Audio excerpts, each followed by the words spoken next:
Retro. Yeah. Electro. Tech. Oh yeah.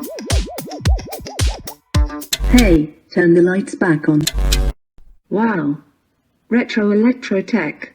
When real audio ruled the world. Well, hello there once again, ladies and gentlemen. This is Retro Ernest of Retro Electrotech, and on the bench is a Casio Privia PX-150 that the local opera house brought in. They want me to see if I could take a look on kind of a rush basis because they're going to be using it as an audition piano. So this PX-150 is of course, a digital piano. And it came to me with a complaint that there is a buzz in one of the notes, and not a mechanical buzz, it's an electric/electronic buzz. So there's something going on, and it's only on one note, or at least it appears to be the case, that appears to be the case. I'll know more once I start kind of sussing things out a little bit. But anyways, let me go ahead and get to it. I'll take the camera in closer and demonstrate what's going on, and then start cracking into it and see what there is to see. Okay, so not that it matters much, but here's an overview of the unit from one end to the next. Okay, so let me go ahead and demonstrate what's going on. Okay, so here it is. The gentleman who brought it in marked the note with an X, probably used a dry erase marker or whatever, so nothing permanent there, but anyways, so it works, but this note here, when you just play it, okay, it's working. But if you kind of weigh down on it a bit, it does that. Okay, so that's a pretty awful sound. One of those things that will cause the kids in the neighborhood to start crying, the dogs to scatter in all directions, the cats to run up the trees and all that. So I'm going to see what there is to see. It only seems to be that note, so it doesn't appear to be a global problem. But until I get in there and check it out, I don't know if there's something going on with the, a contact issue or something like that. All right, y'all, so I'm in like Flynn after, a million gazillion screws. Whatever happened to the good old days when the entire world was held together with 2 screws and a little bit of spit and bubble gum. But now, yeah, there's a ton of screws. So anyways, I have the key bed ready to come out. I have the ribbon cable removed from the main board. The main board is involved in all the processing and so forth. Over here we have our power supply / amplifier section board. And then we have numerous jacks and other such doohickeys. And yes, doohickeys is a technical term. Once I shut the camera off, what I'm going to do is get the chassis, the case out of the way, and just leave the key bed and flip the key bed over and see what I can do in terms of gaining access to the contacts. I think on this unit, like a lot of units of this era and these digital pianos, is that we have a PCB strip, or we might even have a few strips, whatever, and then those rubber contact strips. So we'll see what gaining access to that is like, because I want to evaluate the contacts in general, maybe do a little cleaning there, but primarily with this buzzy note here. So let me go ahead and get to it. Okay, all you crazy Casio people, the key bed is out. Now, all I can really try to do here, because my time is limited with what I could do on this keyboard, okay? So here's our contact strip underneath, the keys, of course, the notes. And you can see that I had to remove the key spacers here, and I'm pulling the keys. I'm going to pull enough keys around the buzzy note so that I can lift the rubber contact strip, kind of pop it out and get those contacts clean in that area there, with, of course, focus on the bad note. So anyways, I'm going to give that a try. If that doesn't resolve the problem, then that's probably the tap out point, because there's not too much more I can do diagnostically without getting into quite a bit of expense, time, expense, and whatnot. So I'll do the best I can. Otherwise, this unit wouldn't be worth it to have me really go deep into it. In fact, ideally what should be done, because there is a lot of dirt and debris in here, a lot of hair, a lot of fuzz, a lot of dirt, and just stuff that works its way into the key bed over time. So ideally what would have to be done is, all the keys would, would have to be popped out, and everything would have to be, kind of stripped and cleaned, and contacts cleaned and all that. So, it's not worth it with this unit. So anyways, I'm going to do what I can in this general area. Like I said, lift the contact strips and clean out what I can. And what I will do real quick, I know for some of you that have these old Casios here, removing keys might pose a bit of a challenge. I'm going to zoom in a little bit because I still have a few keys I need to get off of there. I don't know how close. You're going to have to pardon all the shaking and all that. Let me see how close I could get before. Yeah, I think that's fine. So I don't have the special tool, which no big deal, but what you have to do is you have to be very careful, because obviously the white notes need to come out first before you can pull the black notes off. So anyways, I'm using a couple, let me bring these into view if I can. Yeah, I'm using a couple very thin standard or flathead, whatever, screwdrivers. And I'm kind of using them to just kind of spudge my way in. So I'm going to remove this key here, and you got to be careful not to break these plastic tabs here at this fulcrum point, because if you do, you're in trouble. But you have to kind of use a little bit of common sense and just use these screwdrivers on each side of those tabs as spreaders.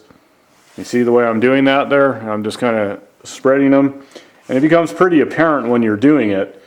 So, and it might take a couple tries because you really got to move slowly here. And then I kind of turn the screwdrivers just a little bit to spread those tabs. And once I have them adequately spread, then I'll try anyways. I'll try to lock these screwdrivers into place and just hold them there. Once I get them spread, then I'm going to go in with this hook like a surgeon and try to and pull the key, okay? Because there's that hole on the top there. I just pulled the key, and then yeah, there you go. So happy times. So let me set this over here, and I'm just putting them in order, okay? So, and now that I have the white keys out of the way, I want to get this last black note out of here. Same thing, I'm just going to spudge my way in. Spudge. I'm Spudge McKenzie. Okay, so, and I'll hold that in place once I get the spread. And then let me see if I can get this out. Sometimes it takes a few tries. Now, got that one out. First try, good. I guess that means I'm an expert or something like that. So anyways, so I think this is pretty good. Let me move yonder. So these little rubber contact strips that make contact obviously with the contact points of the circuit board here, printed circuit board, the circuit board strip. So these are held in place with little rubber pegs that just kind of pop down into the board. So I'm going to carefully make my way underneath and just pop them loose enough so I could get under there and clean this general area. Okay, so let me go ahead and do that. All right, so you can see I have the rubber contact strip up, and you can see the little, well, I think you can. Yeah, probably so. You see the little carbon contacts and the contact points on the boards. So I'm going to clean these up. I'm going to clean all the contacts that I have access to here. Okay, so what I'm going to do is just kind of set this out of the way for but a moment, and carefully just, this is very lightweight, and this little screwdriver here just is a set of helping hands to keep that out of the way. So I'm going to go here, and I'm just going to use a little bit of anhydrous alcohol, and you don't want to scrub, you know, too hard on these contacts, just lightly, just to clean the area. And then I'll just clean around here too while I'm at it. Might as well, even though the whole key bed is loaded with nasty crud and all that. It's probably hard to see, you know, with this camera view. You probably can't see the detail, especially if you're watching this like on a phone or something like that with a tiny screen. So I don't know if you can really see all the crap. But if you can, great. If not, whatever. So let me go ahead and anyways and get to the cleaning of that. So all I'm going to do here, here's my stuff, and let me just back out a little bit because, yeah, no need to be in that close just to clean it up. So I have some technical cotton and technical cotton swabs. Okay, and what's the difference between technical cotton and regular cotton? Yeah, I don't know. It's just technical cotton. But anyways, I was going to say, if you believe that, I also have some oceanfront property in Arizona, as goes the song. So anyways, yeah, let me just get this all cleaned up. Get this all nice and lovely. And you could probably see how nasty everything is in there. It's not pleasant.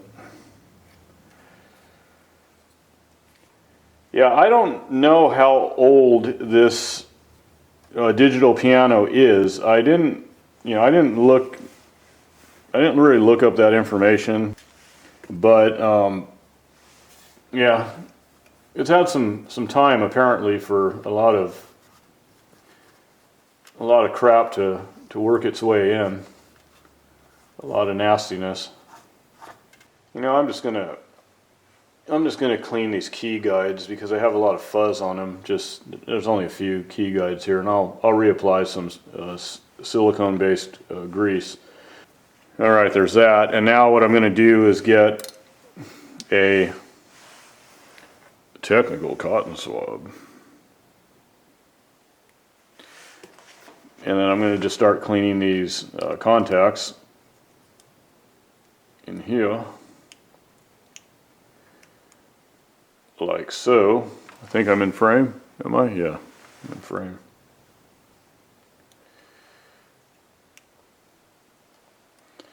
Okay, so that's what I'm going to do. I'm going to repeat the process. Rinse and repeat, rinse and repeat, rinse and repeat. Get all these contacts all cleaned out. And yeah, they are dirty, that's for sure. Everything was pretty dirty there. I'm not saying that that's going to resolve the problem, but sometimes that will happen.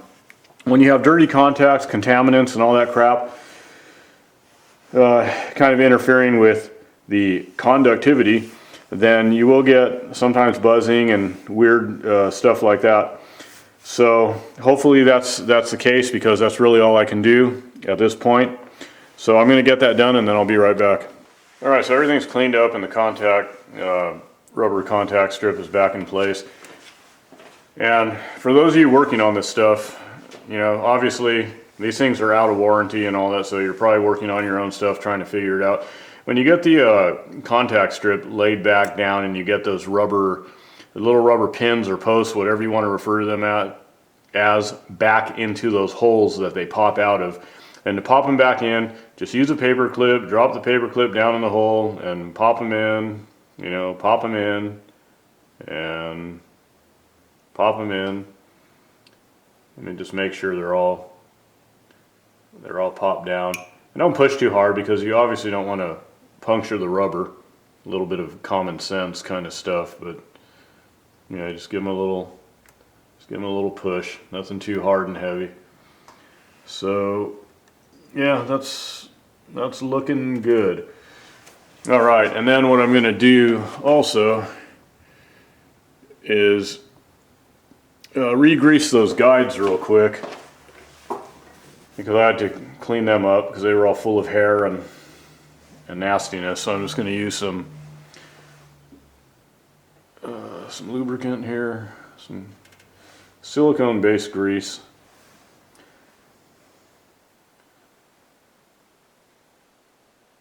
So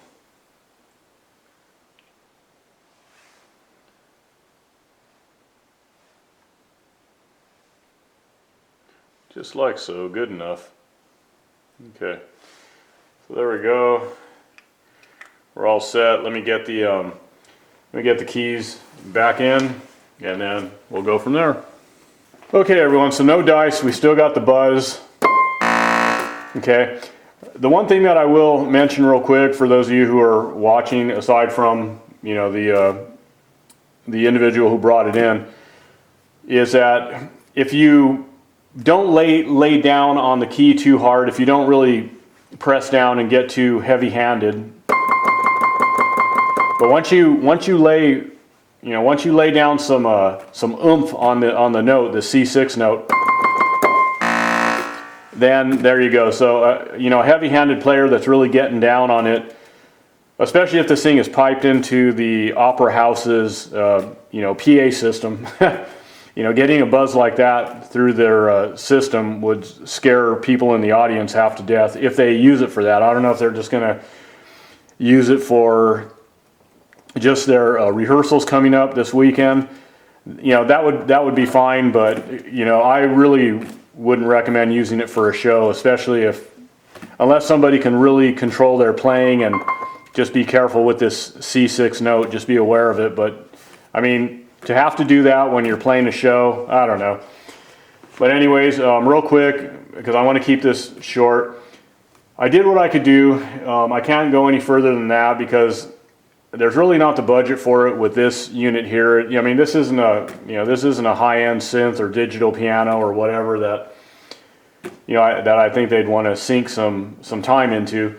But moral of the story, that problem seems to be mostly in the left speaker, or actually primarily in the left speaker from what I can hear.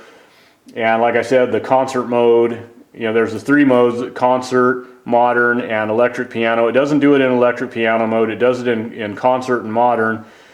And so again, there's a lot going on between this C6 note and the end of the line. So the signal path involving C6 would have to be sussed out. There's obviously a bad component somewhere generating this buzz. I don't know if it's in the micro controller, microprocessing circuitry. There's a lot of chip technology. There's software. Until you really start digging in, running diagnostics, spending time, even hours, it could be, to try to hunt this problem down, see what's generating it. It just wouldn't be worth it. So I'm going to end it here, and I'm going to say what I normally say to all you guys: peace, love, music, and the vintage audio that brings it to your ears. But also too, I'm going to hit demo and play you a little sad song, or a somber song.